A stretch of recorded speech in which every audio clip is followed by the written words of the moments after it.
हरे कृष्णा। तो हम लोग श्रीमद् भागवतम की श्रृंखला को आगे बढ़ा रहे हैं और हम लोग श्रीमद् भागवतम की प्रस्तावना को देख रहे हैं। और आज हमारा 7वां दिन है श्री श्रीमान चैतन्य महाप्रभु की जीवनी के ऊपर। तो हम लोग चैतन्य महाप्रभु के बारे में पढ़ रहे हैं और 7वां दिन है। तो हम लोगों ने पढ़ा था पहले, कल कल पढ़ा था हम लोगों ने। सार्वभौम भट्टाचार्य से चैतन्य महाप्रभु वेदांत पढ़ रहे हैं।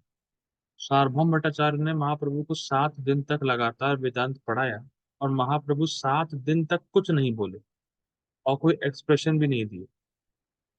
और महाप्रभु सार्वभौम भट्टाचार्य से बोलते हैं कि आप सीधे सीधे अर्थ क्यों नहीं ले रहे हैं, आप वेदांत के अर्थों को घुमा फिरा के क्यों ले रहे हैं।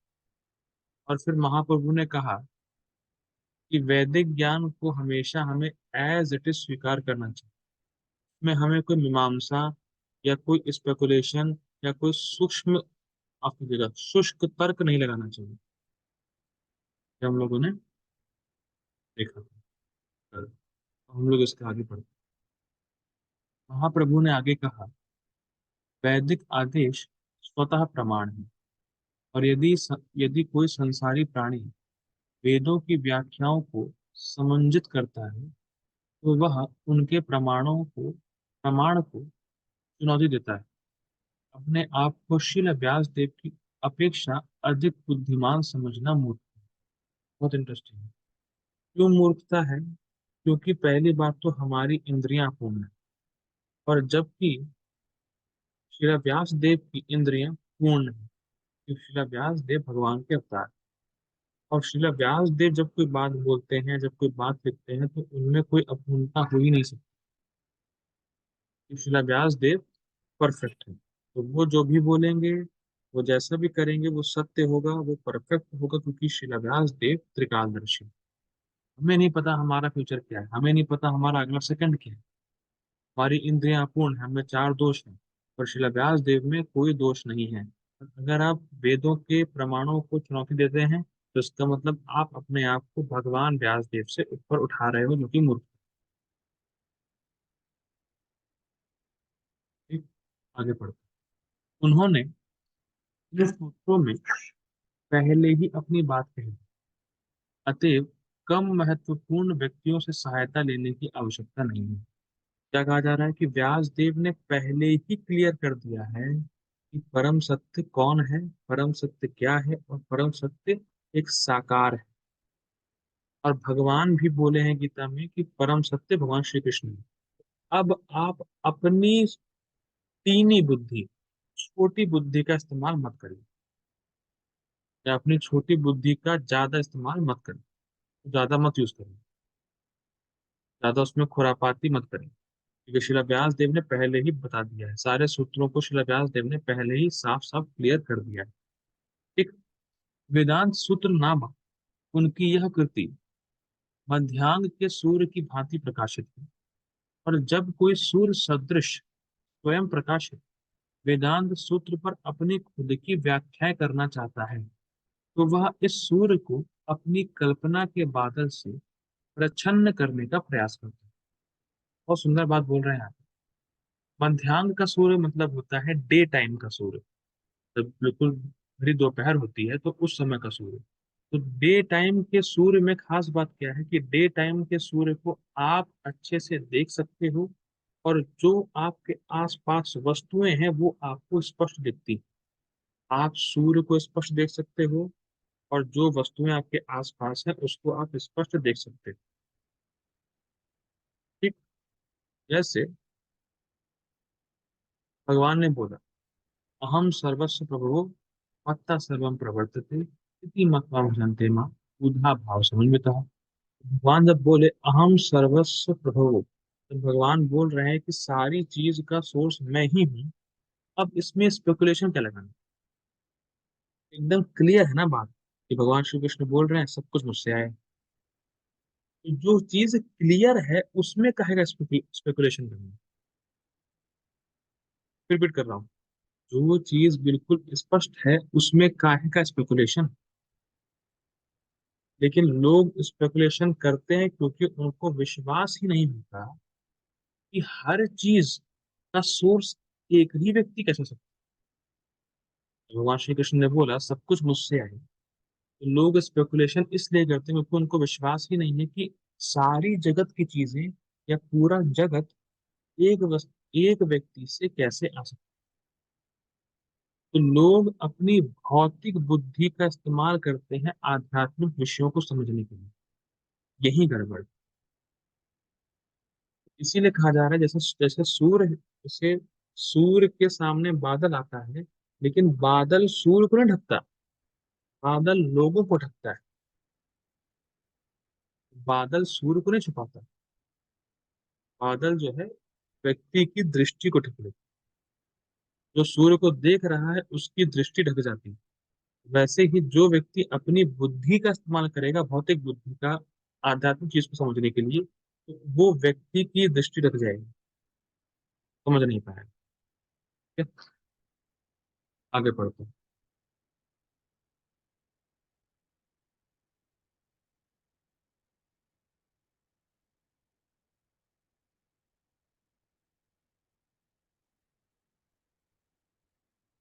उद्देश्य की दृष्टि से वेद और पुराण उद्देश्य की दृष्टि से वेद और पुराण एक ही है। वे उस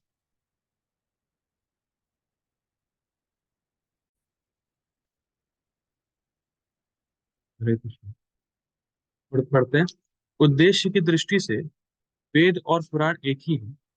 वे उस परम सत्य का समर्थन करते हैं जो अन्य प्रत्येक वस्तु से महान है।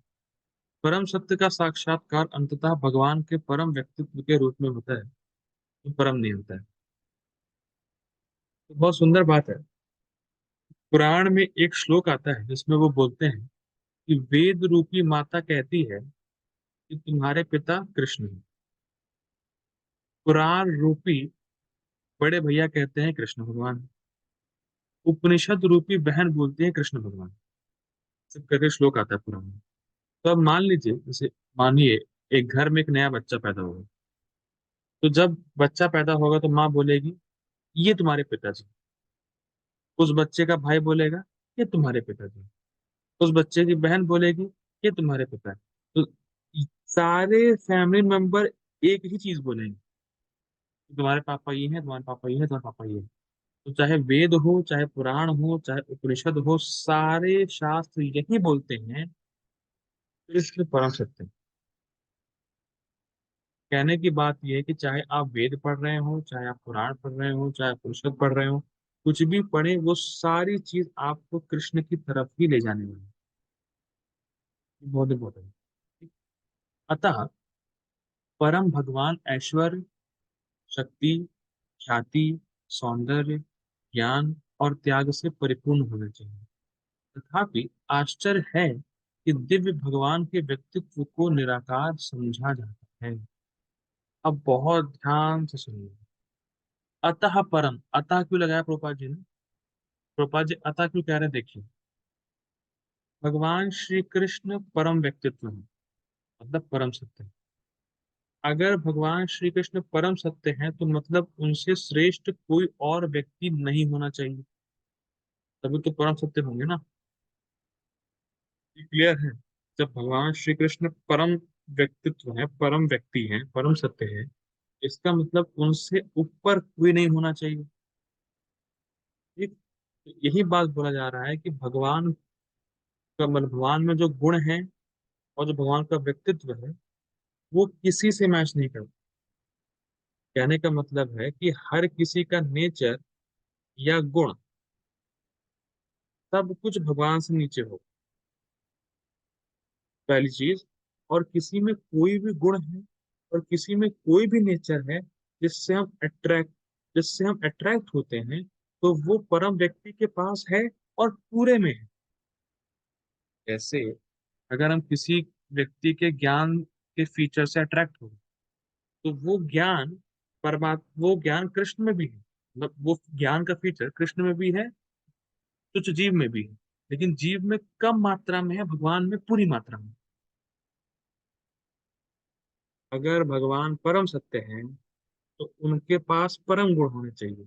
और परम गुण का मतलब है कि सारे गुण पूरे मात्रा में होने चाहिए। ठीक है, आगे पढ़ते हैं। मुझे लगता है मैं समझा नहीं पाया इसको, तो मुझे देखो दोबारा समझिए। मैं फिर पढ़ता हूँ। अतः परम भगवान ऐश्वर्य, शक्ति, ख्याति, सौंदर्य, ज्ञान और त्याग से परिपूर्ण होने चाहिए। कहने का मतलब है ये सब भगवान में होना ही चाहिए। ये छह ऐश्वर्य है। और कोई भी व्यक्ति, चाहे मात्रा की दृष्टि से हो या गुण की दृष्टि से हो, भगवान से श्रेष्ठ नहीं है। अगर कोई भी व्यक्ति भगवान से श्रेष्ठ या तो गुणों में हो गया या मात्रा में हो गया, तो वो भगवान से ऊपर हो जाएगा, क्योंकि भगवान से ऊपर कोई है नहीं।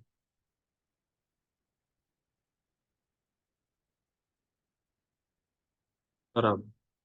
नहीं, यहाँ बात, ये तो बात सही कह रहे हैं, quality wise same, quantity wise different. पर यहाँ यही बात हो रही है कि भगवान में जो गुण है वो अनंत मात्रा में है।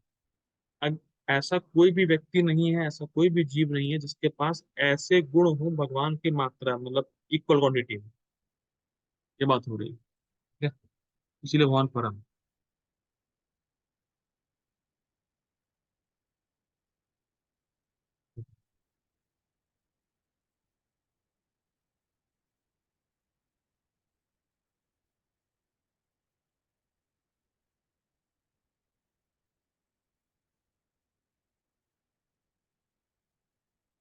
तो यहाँ पे ठीक है। तथापि, ये पढ़ता हूँ, तथापि आश्चर्य है कि दिव्य भगवान के व्यक्तित्व को निराकार समझा जाता है। देखिए ये बहुत इंटरेस्टिंग है।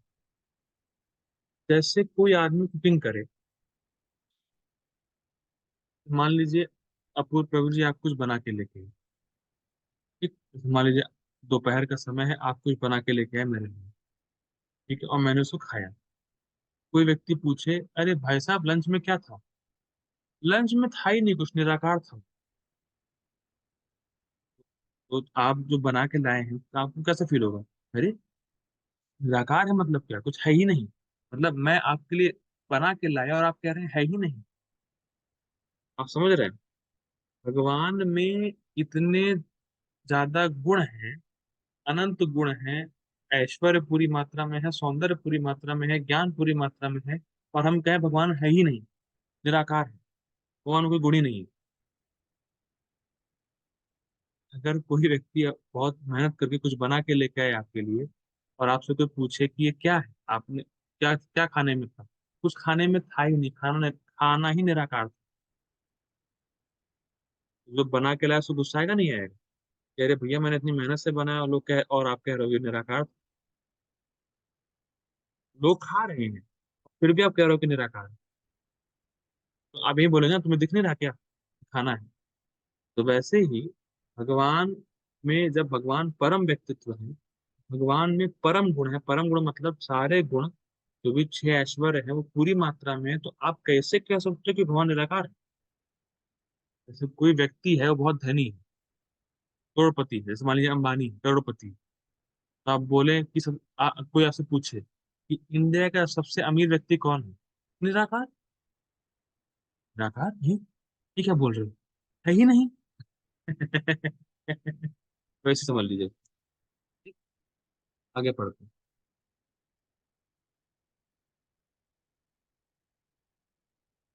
वेदों में परम सत्य का निराकार वर्णन परम पूर्ण की भौतिक धारणा का निराकरण करने के लिए किया जाता है। ये बहुत इंटरेस्टिंग है। इसका मतलब क्या है लाइन का? कि जब बोला जाता है कि भगवान के हाथ नहीं है, भगवान के पैर नहीं है, भगवान की आंखें नहीं है, तो इसका मतलब है कि भगवान की भौतिक आंखें नहीं है, भौतिक पैर नहीं है, भौतिक हाथ नहीं है। मतलब भगवान के पास कोई भी भौतिक इंद्रिय नहीं है, सब स्पिरिचुअल।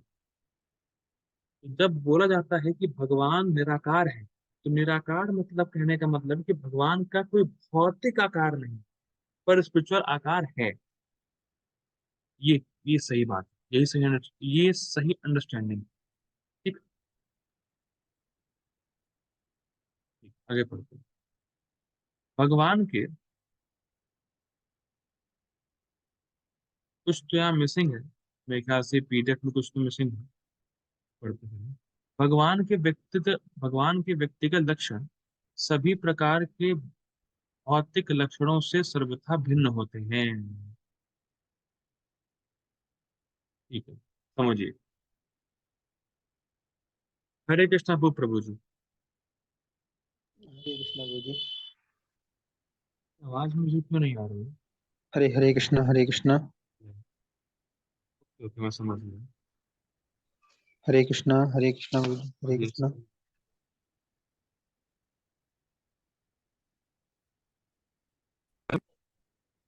हरे कृष्णा। अब आप बता रही हैं। मैं कह हाँ रहा हूँ हाँ। प्रभु जी, भगवान का रूप है कि नहीं? हाँ गुरु जी है। मेरा रूप है कि नहीं है? हाँ है। आप मेरे शरीर को देख पा रहे हैं? हाँ। ये क्या है? ये किस क्या है? ये गाल है। गाल। वो इतने पूछना प्रभु जी। अब आपने पूछा। जैसे देखिए, ये मेरा गाल है। ठीक। तो ये मेरा गाल है, तो मतलब इस गाल की कोई सीमा है ना, कि ये यहीं तक का एक साइज है, मेरे गाल का एक साइज है कि ये यहाँ से शुरू होगा, ऐसे मान लीजिए पूरा ये एंड होगा, इतना ही है। पूरा नहीं, इतना ही है। ठीक। अब क्या है, मेरा रूप कैसे निर्धारित हो पा रहा है? अगर मैं कहूँ कि आप मेरे रूप को देख रहे हैं, तो कहेंगे हाँ, मैं आपके रूप को देख रहा हूँ। क्योंकि मेरे रूप का एक लिमिटेशन है, मतलब मेरा रूप का एक, कैसे कह सकता हूँ मैं, मतलब मेरे रूप की स्टार्टिंग है कि मेरा रूप यहाँ से शुरू हुआ, ऐसे करते करते एंड हो गई। हाथ का साइज कुछ ना कुछ होगा, कमर का साइज होगा, मुंह का साइज होगा, मतलब सीमित लिमिटेशन है, सिंपल कह सकते हैं लिमिटेशन। जैसे मान लीजिए मोबाइल, मोबाइल का आकार क्या है? ये यहाँ से शुरू हुआ, यहाँ खत्म हुआ, तो ये मोबाइल का रूप है। या मान लीजिए ये पेन, दिख रहा होगा, तो ये यहाँ से शुरू हुआ, यहाँ एंड हुआ। ठीक। अब क्या है, कोई भी रूप आप जो देख रहे हैं, उसकी लिमिटेशन है, वो कहीं से शुरू हुआ है, कहीं खत्म हुआ। मैं इसको कंक्लूड कर सकता हूँ कि किसी भी वस्तु का रूप है, तो उसकी सीमा आपको दिखाई पड़ती है, यहाँ से शुरू हुआ, यहाँ एंड हुआ। बराबर। लेकिन ये बात केवल भौतिक वस्तु पर लागू होती है। अब भगवान का रूप है कि नहीं है? भगवान का रूप है, लेकिन भगवान का रूप होते हुए भी भगवान असीम है। हम सीमित हैं, हमारी लिमिटेशन है। लेकिन भगवान का रूप होते हुए भी भगवान अनलिमिटेड है। तो जो भौतिक धारणा हम रूप पर लेके चलते हैं कि रूप है तो सीमा होगी, ये हम भगवान पर लागू नहीं कर सकते। भगवान का रूप भी है और भगवान असीमित भी है। जैसे जब भगवान ने अपने मुख में पूरा ब्रह्मांड दिखाया, तो भगवान का है रूप, लेकिन भगवान पूरे ब्रह्मांड में भी, मतलब भगवान ब्रह्मांड के बाहर भी हैं, ब्रह्मांड के अंदर भी हैं। ये कैसे पॉसिबल? अगर भगवान की लिमिटेशंस हैं, अगर भगवान के रूप की लिमिटेशन है, तो भगवान ब्रह्मांड के अंदर बाहर दोनों कैसे? तो भगवान का रूप होना और भगवान का अनलिमिटेड होना, ये दोनों ही विरोधाभास लग रहा है, मतलब आपको उल्टा लग रहा है, लेकिन दोनों चीजें भगवान में एक साथ एग्जिस्ट करती हैं। भगवान का रूप भी है, भगवान अनलिमिटेड भी है। ये बात आगे जाएगी। आगे बढ़ते हैं। सारे जीव पृथक पृथक व्यक्ति हैं, और वे सभी परम पूर्ण के अंश हैं। मैं वांशो जीव लोके जीव भूत सनातन। अब सारे जीव पृथक पृथक व्यक्ति है, मतलब मैं एक व्यक्ति हूँ, अपूर्व प्रभु जी एक व्यक्ति है, सब लोग एक अलग अलग व्यष्टि आत्मा है, इंडिविजुअल आत्मा। ठीक। यदि अंश पृथक पृथक व्यक्ति है, तो फिर उनका उद्भव स्रोत निराकार कैसे हो सकता है? बहुत सिंपल। भाई हम सब एक व्यक्ति हैं, ठीक, और हम सबका आकार रूप है। तो जब हमारा आकार है, तो हमारा सोर्स निराकार कैसे हो सकता है? जब हमारा आकार है, तो भगवान का कैसे आकार नहीं होगा? भगवान का रूप कैसे नहीं होगा? और अगर हम कहते हैं कि हमारा आकार है, हमारा रूप है, और भगवान का रूप नहीं है, तो मतलब भगवान हमसे हीन हो गए ना। तो कुछ ऐसी चीज है जो जीव में है, भगवान में नहीं है। देखिए, थोड़ी फिलोसफी है, समझनी पड़ेगी। भागवतम कोई कोई स्टोरी नहीं है, फिलोसफी है। फिर रिपीट कर रहा हूँ। अगर हम बोलते हैं कि भगवान हमारा रूप है, भगवान का रूप नहीं है, कुछ ऐसा है जो जीव में है, भगवान में नहीं है, तो भगवान तो हीन हो गए ना। लेकिन अभी हम पढ़ चुके हैं कि भगवान परम सत्य है, भगवान से ऊपर कुछ है नहीं, तो इसीलिए भगवान का रूप है ही। ठीक है, आगे पढ़ते हैं। ये समस्त सापेक्ष व्यक्तियों में परम व्यक्ति परम पुरुष है। सापेक्ष मतलब जिनको किसी आधार की जरूरत हो। तो जितने भी जीव हैं उन सब का आधार कृष्ण है। वेद हमें बताते हैं कि प्रत्येक वस्तु उनसे, ब्रह्म से उत्पन्न होती है और उन्हीं पर आश्रित रहती है। संहार के बाद प्रत्येक वस्तु उनमें ही लीन हो जाती है। अब देखिए कितना जबरदस्त है। सृष्टि से पहले सारी वस्तुएं भगवान से आती हैं।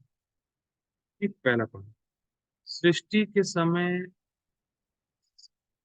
सारी वस्तुएं भगवान पर आश्रित रहती हैं, और प्रलय के बाद सारी वस्तुएं भगवान में प्रवेश कर जाती हैं। तो इसका मतलब ये है कि सृष्टि से पहले भगवान थे। इस बात को कैच कर पाए। सृष्टि से पहले सारी वस्तुएं भगवान से हैं। सृष्टि के समय सारी वस्तुएं भगवान पर आश्रित हैं, और सृष्टि के खत्म होने पर सारी वस्तुएं भगवान में जाके प्रवेश कर जाएंगी। तो मतलब सृष्टि से पहले भगवान थे, और सृष्टि हुई है तो भौतिक तत्व आए हैं। इसका मतलब सृष्टि से पहले भगवान थे, तो भगवान का शरीर पूरी तरह दिव्य है। इस सृष्टि के बाद ही तो भौतिक तत्व आए, और सृष्टि ही भगवान से है। सृष्टि से पहले भगवान थे, तो इसका मतलब भगवान का जो शरीर है वो दिव्य है, हमारी तरह नहीं। ये सॉल्व। ठीक, आगे पढ़ते हैं। अतएव वे सभी कारणों के उपादान कारण, कर्ता कारण तथा निमित्त कारण रूप है। अब देखिए, थोड़ा समझना होगा इसको कि उपादान कारण क्या होता है, कर्ता कारण क्या होता है, और निमित्त कारण क्या होता है। ये मैंने गीता में बताया था, लेकिन भूल गया हूँ, मुझे पूरा उम्मीद है। तो देखिए, उपादान कारण क्या होता है। उपादान कारण मतलब जिस वस्तु से जो चीज बनी हुई होती है। जैसे खीर है, तो खीर का उपादान कारण प्रभु जी क्या है। चावल और दूध। चावल, दूध और शक्कर। हाँ। तो खीर का उपादान कारण है चावल, दूध और शक्कर, क्योंकि चावल, दूध और शक्कर से मिलकर ही खीर बनी। उपादान कारण मतलब जिस वस्तु से जो चीज बनी हुई होती है। जैसे मान लीजिए कोई व्यक्ति स्वेटर पहना है, तो स्वेटर बना है ऊन से, ऊन हो गया उसका उपादान कारण। ठीक। अब प्रभु जी मेरे लिए, अब प्रभु जी आपके लिए क्वेश्चन है। ये सही है। क्या केवल उपादान कारण होने से खीर बन जाएगी। नहीं प्रभु जी, ऐसा नहीं। तो मान लीजिए मैं आपको चावल दूं, केवल आपके घर में चावल है, शक्कर है, दूध है, तो खीर बन जाएगी। नहीं नहीं प्रभु जी, गैस होनी चाहिए या सिलेंडर नहीं होना। बनेगी। ठीक। अब क्या है निमित्त कारण। निमित्त कारण मतलब जिस इंस्ट्रूमेंट से आप कोई चीज बनाते हैं, उसको बोलते हैं निमित्त कारण। जैसे खीर बनाएंगे तो खीर को चलाएंगे भी। जो चमचा होगा या जो भी आप उसको कह सकते हैं, मुझे नहीं पता क्या होता है वो, तो चलाएंगे भी। बर्तन भी होना चाहिए, अग्नि भी होनी चाहिए। इसको बोलते हैं निमित्त कारण। जिस इंस्ट्रूमेंट से आप जो चीज बनाते हैं, यानी खीर, अगर हम ले एग्जाम्पल खीर का, तो अग्नि होनी चाहिए, बर्तन होना चाहिए, और वो चमचा होना चाहिए जिससे चलाएंगे हम। ये हो गया निमित्त कारण। अब प्रभु जी मेरा एक और क्वेश्चन है आपसे। यस। क्या केवल उपादान कारण होने से और क्या केवल निमित्त कारण होने से खीर बन जाएगी? नहीं बाबू जी, अभी भी नहीं बनेगी। फिर भी नहीं बनेगी। तो उसके लिए एक जीवित व्यक्ति होना चाहिए जो उसको बनाए। उसको बोलते हैं कर्ता कारण। ठीक। तो सृष्टि जब, जो ये जगत है, तो इस सृष्टि का उपादान कारण है प्रधान, निमित्त कारण है काल, कर्ता कारण है कृष्ण। और इन वन सेंस तीनों ही कृष्ण हैं।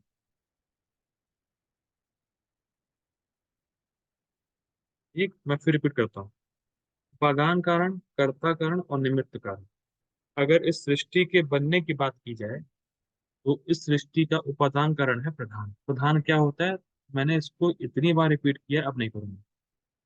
सृष्टि का सृष्टि का उपादान कारण है प्रधान, निमित्त कारण है काल, और कर्ता कारण है कृष्ण। और इन वन सेंस प्रधान भी कृष्ण है, काल भी कृष्ण है, कृष्ण तो कृष्ण ही है। आगे पढ़ते हैं। ये सारे कारण किसी निराकार वस्तु के लक्षण नहीं बन सकते। भाई चलिए, अगर मैं कहता हूँ, अगर हम कोई भी उपादान कारण ले लें, खीर का ही ले लेते हैं, तो भैया खीर जब बनेगी तो शक्कर का भी तो कोई ना कोई रूप होता है, चावल का भी तो रूप होता है, दूध का भी तो कुछ ना कुछ रूप होता है, कुछ तो होता ही है। चमचा होता है, उसका भी तो आकार होता है, बर्तन का भी तो आकार होता है, व्यक्ति भी तो होता है। कोई भी कर आप मान लीजिए कारण, चाहे उपादान, चाहे कर्ता, चाहे निमित्त, वो निराकार कैसे हो सकता है? कोई भी कारण, चाहे उपादान हो, चाहे कर्ता हो, चाहे निमित्त हो, ये निराकार कैसे हो सकता है? हो ही नहीं सकता। ठीक है। आगे बढ़ते हैं।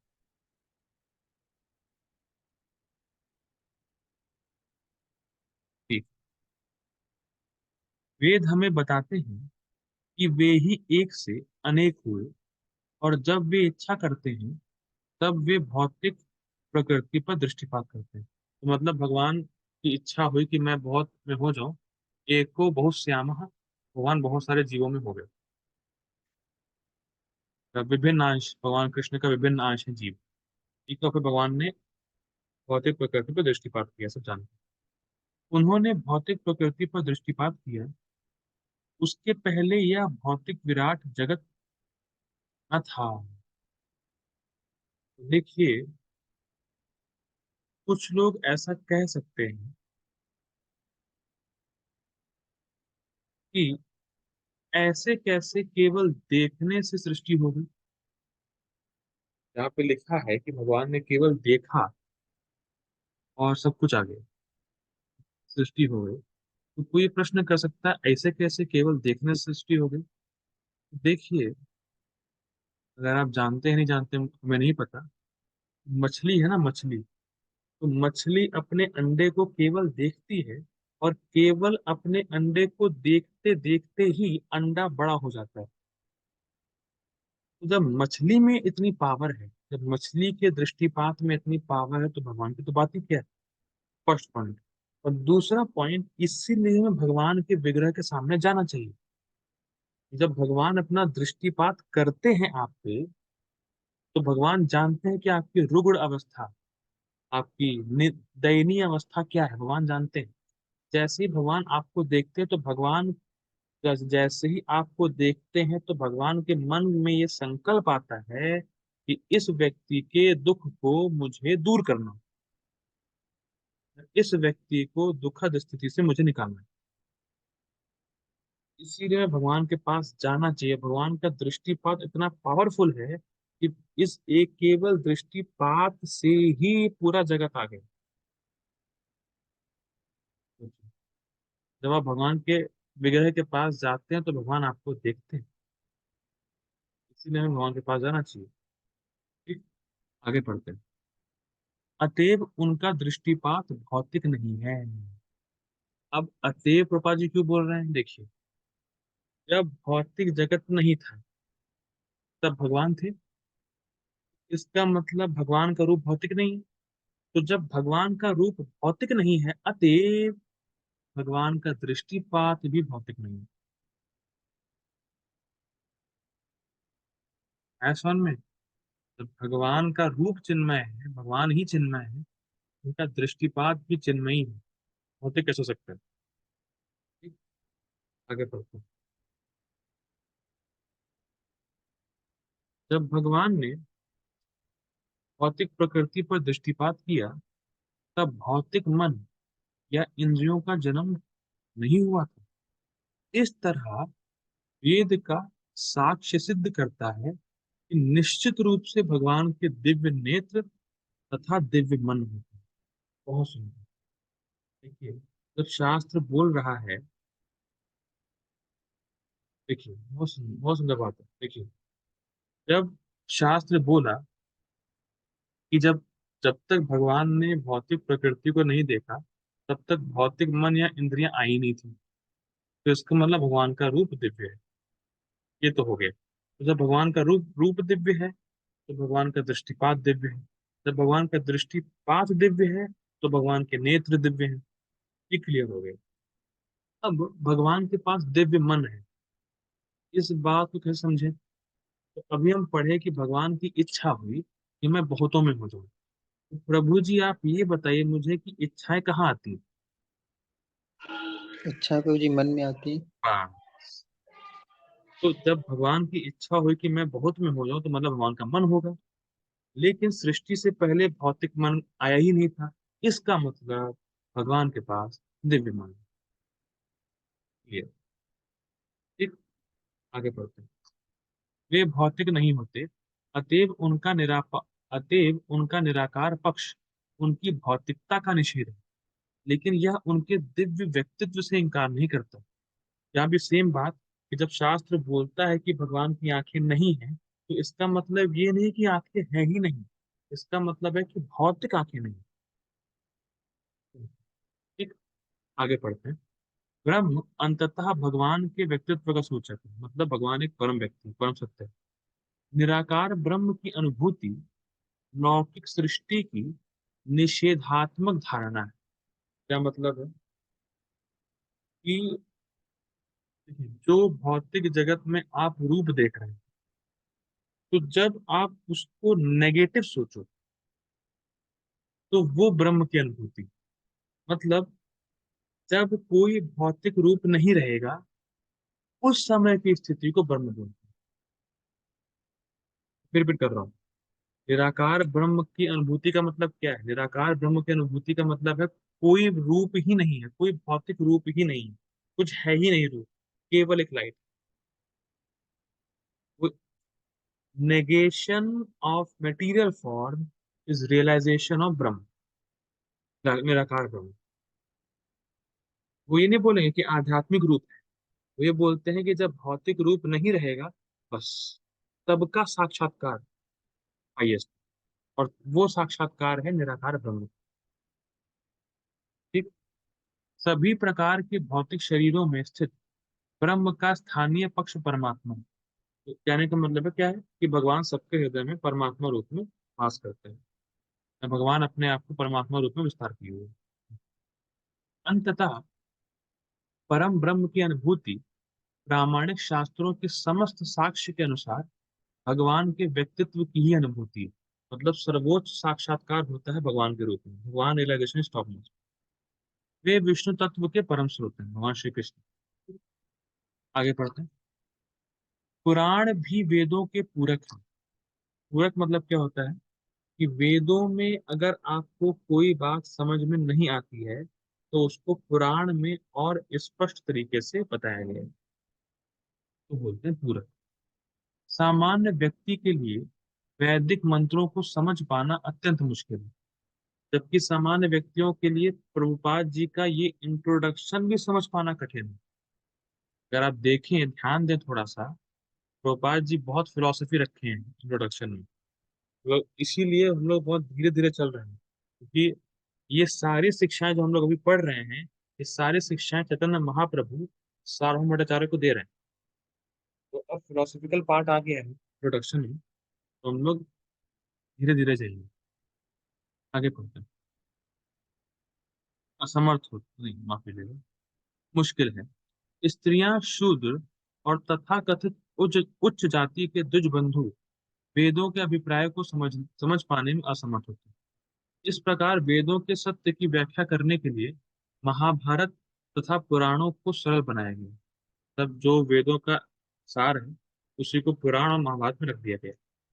ब्रह्मा ने बाल रूप श्री कृष्ण की स्तुति करते हुए कहा कि श्री नंद महाराज तथा यशोदा माई इत्यादि ब्रज भूमि के निवासियों का यह असीम सौभाग्य है कि सनातन परम सत्य उनके घनिष्ठ संबंधी बने। तो ये एक श्लोक है ब्रह्मा जी के द्वारा कृष्ण की स्तुति में, दशम स्कंद के 14वें अध्याय का श्लोक है।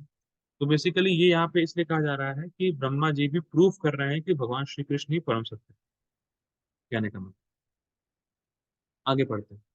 वैदिक मंत्र कहते हैं कि परम सत्य के हाथ और पैर नहीं होते, तब भी वे सबों से तेज चलते हैं और भक्ति भाव में उन्हें जो भी अर्पित किया जाता है उसे वे ग्रहण करते हैं। ये कथन निश्चित रूप से भगवान के साकार स्वरूप को बताने वाले हैं, यद्यपि उनके हाथ पांव भौतिक हाथ पांव या अन्य इंद्रियों से भिन्न होते हैं।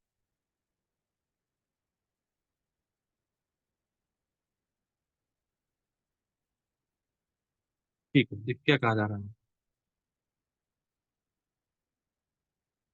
तो शास्त्र का एक नियम है, क्योंकि शायद आप लोगों को नहीं पता होगा, उसको बोलते हैं उत्तर अर्ध। क्या बोलते हैं? उत्तर अर्ध।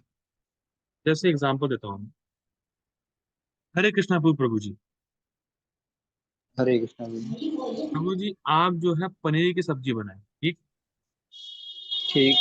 और मैंने आपसे कहा प्रभु जी आपकी जो सब्जी है बहुत शानदार, पर अच्छा। उसमें मिर्च बहुत है। तो मैंने आपकी पनीर की सब्जी की तारीफ की या निंदा करी? तो दोनों कॉन्ट्रडिक्शन ही है, निंदा भी कर दी है, तारीफ भी कर दी है। नहीं, यही समस्या है। अच्छा, मतलब एक तरीके से, एक तरह से निंदा ही है। अब सुनिए। अब हम बोले कि आप प्रभु जी आपकी पनीर की सब्जी में मिर्च ज्यादा है पर है बहुत शानदार, तारीफ है कि निंदा?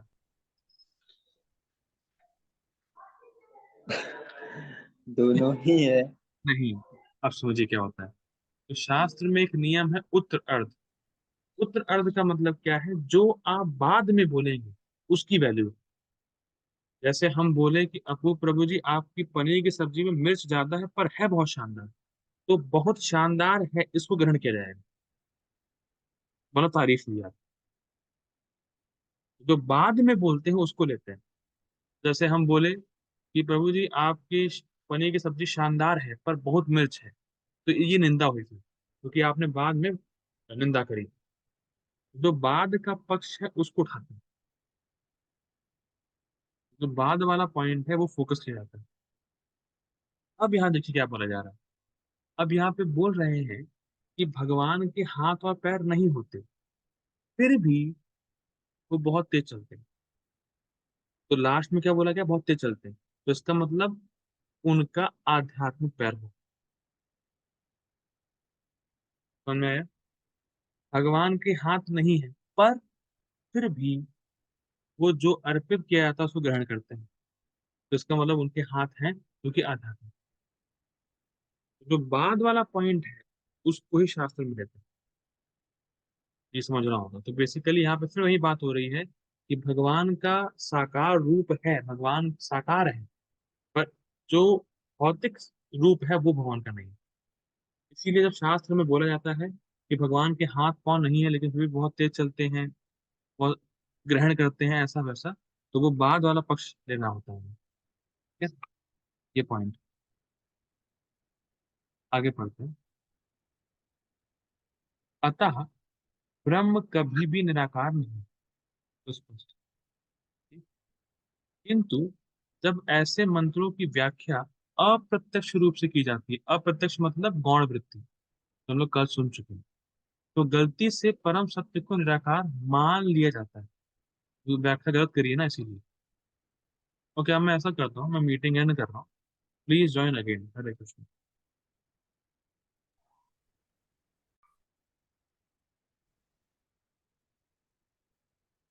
अतः वहां पढ़ेंगे। हाँ, निराकार मान लिया जाता है। परम सत्य अर्थात भगवान का व्यक्तित्व समस्त ऐश्वर्यों से युक्त है, अतएव उनका रूप दिव्य है, जो सनातन अस्तित्व, ज्ञान तथा आनंद से युक्त है। तो फिर कोई यह कैसे स्थापित कर सकता है कि परम सत्य निराकार है? कहने की बात है, ऐसा होता है। ऐश्वर्यों से पूर्ण होने के कारण ब्रह्म को अनेक शक्तियों वाला माना जाता है। और विष्णु पुराण 6, 7, 60 के प्रमाण के अनुसार ये शक्तियां तीन प्रकार की। भगवान की शक्तियां तीन हैं बेसिकली, मोटा मोटा। क्योंकि उसमें उल्लेख है कि भगवान विष्णु की दिव्य शक्तियां मूल रूप से तीन हैं। सब गीता में पढ़ रखा, तो मैं इस पे बहुत व्याख्या नहीं करूंगा। उनकी आध्यात्मिक शक्ति तथा जीवों की शक्ति को उच्चतर पराशक्ति कहा जाता है। तीन में दो हैं, एक जीव हो गई और एक इंटरनल पोटेंसी। जीवा होती है मार्जिनल पोटेंसी, और ये दोनों जीवा और इंटरनल पोटेंसी स्पिरिचुअल होती है। जबकि भौतिक शक्ति निकृष्ट अपरा शक्ति, जो अज्ञान से अंकुरित होती है। तो मतलब माया शक्ति अज्ञान। जीवों की शक्ति जीवों की शक्ति को क्षेत्र की शक्ति कहते हैं। ये गीता के 13वें अध्याय में था। क्षेत्र के मतलब जो अपने क्षेत्र को जानता है, मतलब आत्मा परमात्मा दोनों। यद्यपि यह क्षेत्रज्ञ शक्ति गुण में भगवान के तुल्य है, लेकिन अज्ञान के कारण भौतिक शक्ति से परास्त हो जाती है। मतलब जीव और भगवान क्वालिटी वाइज सेम है, क्वांटिटी वाइज डिफरेंट है।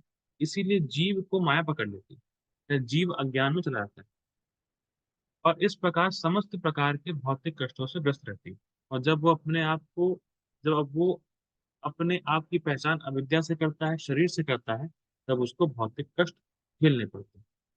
दूसरे शब्दों में, सारे जीव उच्चतर आध्यात्मिक तथा निकृष्ट भौतिक शक्तियों के मध्य प्रस्था शक्ति के रूप में स्थित रहते हैं, तट पे रहते हैं, मार्जिनल। और जीव जिस अनुपात में भौतिक या आध्यात्मिक इन दोनों शक्तियों के संपर्क में आता है, उसी के अनुसार वह उच्चतर तथा निम्नतर स्तरों पर स्थित है। जितना जितना जीव आध्यात्मिक शक्ति के संपर्क में आएगा, वो उच्चतर स्तर को प्राप्त होगा। और जितना जितना जीव भोगों में जाएगा, तो वो नीचे गिरेगा।